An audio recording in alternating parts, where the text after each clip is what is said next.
Oi, esse é um estudo de caso do CFS Linux. A minha equipe é composta pelo Francisco Oliveira, por mim, Ingrid Cristina, e pelo João Guilherme. Então, bora falar um pouco sobre o CFS, que é um agendador de processo que foi mesclado ali com a versão 2.6 do kernel Linux, e é um agendador padrão das tarefas da classe Schedule Normal, ou seja, tarefas que não têm restrições de execução em tempo real, né? Ele foi implementado ali pelo Ingo Molnar em 2007 e foi adicionado ao Linux na versão 2.6.23 do kernel. Então, qual é a sua filosofia?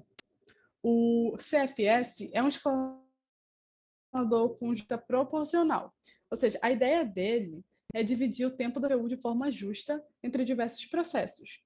Então, ele tenta garantir que cada tarefa tenha uma fatia de tempo na CPU. E o que seria justo aqui? Na verdade, vai depender da prioridade de cada tarefa, porque o tempo de processamento não é necessariamente igual, então isso vai depender da prioridade que a gente vai ver mais na frente. Mas como aqui a prioridade é ser proporcional, o tempo de processamento, isso vai afetar o tempo de execução e resposta, que não necessariamente vai ser o melhor. Mas tudo bem. Ainda sobre a filosofia, a gente tem também que ele é overhead, que significa que ele não demora a fazer o processo, ele não demora a escolher o processo que vai ser executado. E ele é compatível com múltiplas CPUs, e aqui a gente vai estudar somente como é o nome? Me fugiu a memória agora, mas é o comportamento dele para uma CPU, né? E ele não tem uma fatia de tempo fixa, ou seja, não há um quantum fixo. A fatia de tempo vai depender, na verdade, do número de tarefas no estado pronto. Temos o Virtual Runtime, que nada mais é um contador por tarefa. O que ele faz? Ele conta quanto tempo de CPU um processo utilizou. Ele acumula quando a tarefa executa na CPU, ou seja, se a tarefa é colocada para executar na CPU, ela está aumentando seu vRuntime. Ele é contabilizado em nanosegundos, e assim, como esse vRuntime entra aqui na nossa parte proporcional, como entra no contexto de justiça?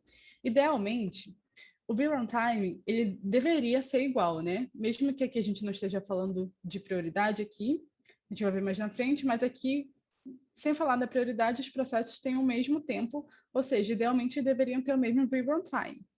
Então, como o escalonador tomaria a decisão de executar o processo? Na verdade, ele vai tentar igualar os vRuntimes. Ou seja, ao decidir a próxima tarefa, ele vai pegar a que tem a menor, com seu menor valor de vRuntime.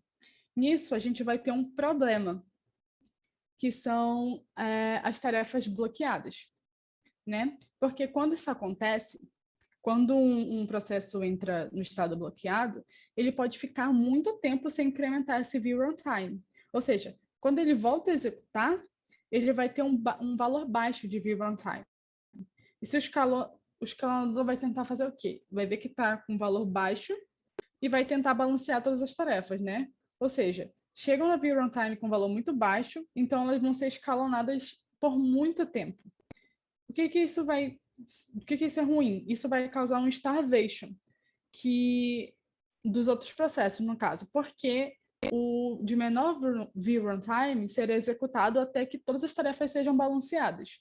E a solução para isso é, quando a tarefa entra no estado pronto, ela vai receber o menor vRuntime.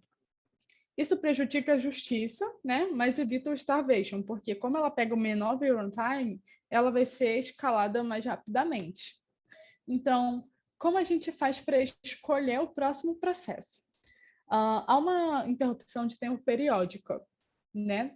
Que em português é o tick escalonator. O que ele faz? Ele, na verdade, acorda o escalonador para atualizar o vRuntime e também para escolher o próximo processo. Ou seja, além de ele fazer o tempo, além de ele executar, ele também atualiza o vRuntime. E um outro parâmetro também que a gente pode usar nisso, para escolher outro processo, é chamado schedule length, que aqui a gente vai adotar tipicamente 48 milissegundos. Ele é usado para calcular a fatia de tempo, ou seja, se a gente tem N tarefas prontas para executar, a fatia de tempo vai ser dada por esse parâmetro, o schedule length, que vai ser 48 milissegundos aqui, sobre N. Ou seja, tá aí o cálculo para vocês. Um exemplo prático é que se a gente tem um workload de 4 processos e o schedule length de 20 milissegundos, o time slice seria de 5 milissegundos para cada processo, já que o tempo seria dividido idealmente igual, né? Mas, conforme a quantidade de processos aumenta, o time slice diminui, causando mais trocas de contexto e diminuindo a eficiência. Por exemplo, se a gente tem 10 processos com 48 milissegundos cada, o time slice dele fica 4,8. E para contornar essa situação, tem um parâmetro chamado mean granularity, que indica o menor valor possível para o time slice, que no caso seria 6 milissegundos. Então, caso o time slice seja menor que o mínimo, cada processo vai ter um quantum de mean granularity, ou seja, cada um vai ter o seu mínimo de 6 milissegundos. Nesse caso, do exemplo que eu dei para vocês, que ficaria 4,8, então ele vem a ser a 6 milissegundos. Então, como é que é definida, né, a prioridade de um processo? Anteriormente, a gente só estava falando a gente estava falando como se fosse todos os processos tendo a mesma prioridade, né? Então, para definir a prioridade de um processo, quando ele é criado, é chamada lá a função fork, e a função fork ela herda também a prioridade do processo pai. E essa prioridade ela vai variar de 100, que é a mais alta, e 139, que é a mais baixa. O escalonador ele vai usar essa prioridade por meio de outra prioridade chamada nice. E o nice ele vai variar de menos 20, que vai ser a maior prioridade dele, e 19, que é a menor. E o 0 é a prioridade padrão do nice. Aqui é uma imagem de como é feita essa conversão lá dentro do código do CFS.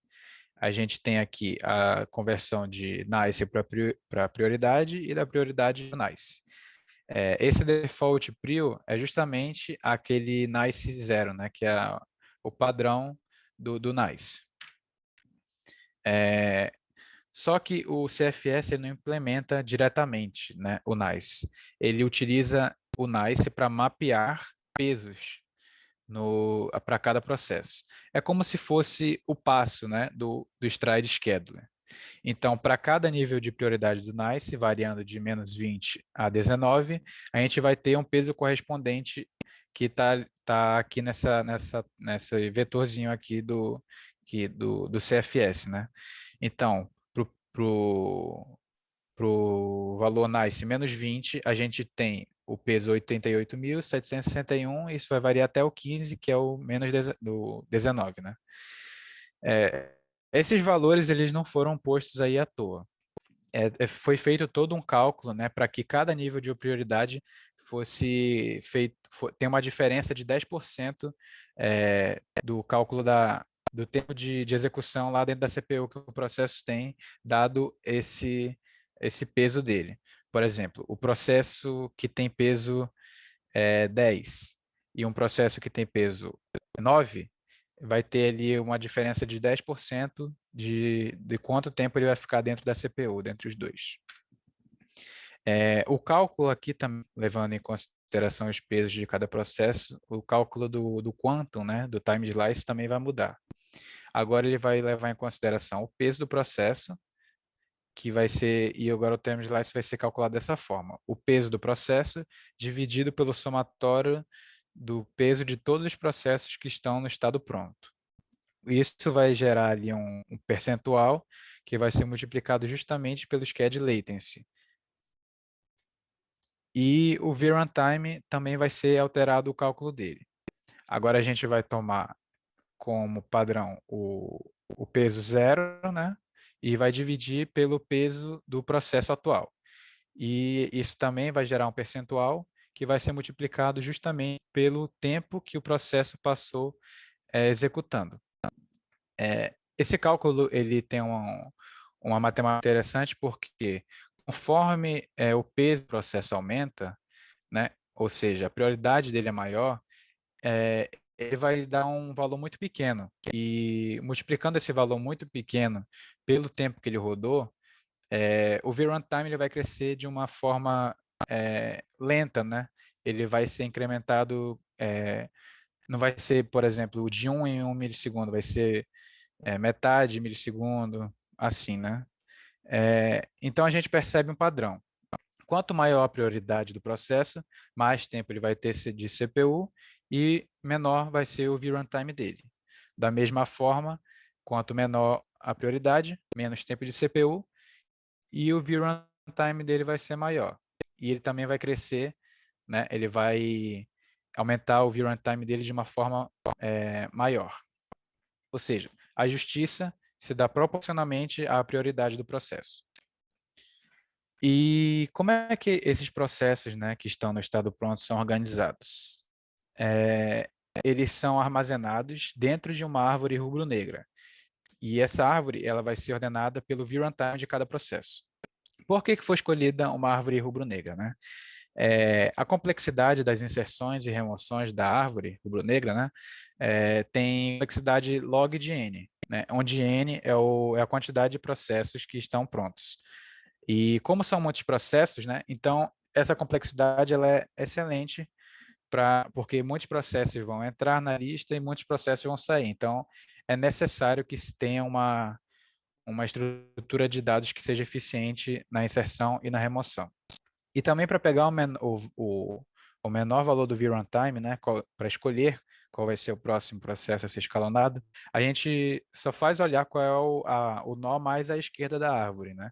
A gente percorre a árvore totalmente à esquerda. Ou a gente guarda um ponteiro que aponta para o nó mais à esquerda da árvore.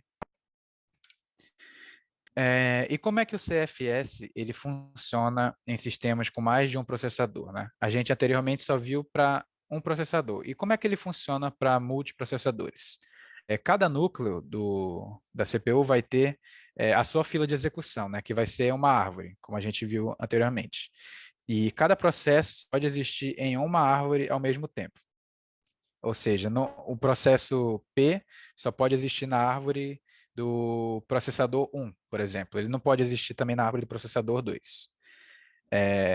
Só que pode ocorrer de um processador estar mais sobrecarregado do que o outro, né? Pode ser que um esteja com 100 processos, por exemplo, e outro esteja só 10.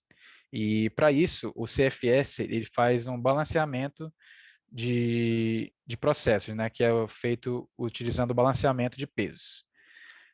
Esse balanceador de pesos, ele é responsável por fazer a migração dos processos das filas que estão mais sobrecarregadas para as que têm mais espaço para execução dos processos.